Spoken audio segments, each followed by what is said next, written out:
নমস্কার, ভগবান দর্শন ইউটিউব চ্যানেলে আপনাদের সকলকে জানাই সুস্বাগতম। আজকে ভগবান কথায় বলবো সাঁই বাবা। সাঁই বাবা দ্বারকামাইতে বসে আছেন।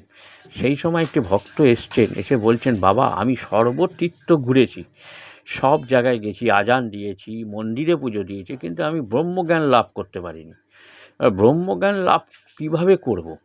তখন সাঁই বাবা তাকে বললেন যে, দেখো, ব্রহ্মজ্ঞান লাভ করতে গেলে অনেক কষ্ট, অনেক কঠিন সাধনা। এবার হচ্ছে কি, তুমি যে কাশীতে গেছিলে, সেখানে একটি অসহায় মানুষ তোমাকে একটি টাকা চেয়েছিল, কিন্তু তোমার কাছে টাকা ছিল 250 টাকা, কিন্তু তুমি তাকে দাওনি। তাহলে এইভাবে কি ব্রহ্মজ্ঞান লাভ করা যায়? দান করতে শেখো, দিতে শেখো, তাহলে দেখবে ভগবান তোমার সাথেই আছে, তুমি ব্রহ্মজ্ঞান লাভ করতে পারবে। তখন ভক্ত তার পায়ে পড়ে গেল, বলল, বাবা আমার ভুল হয়ে গেছে।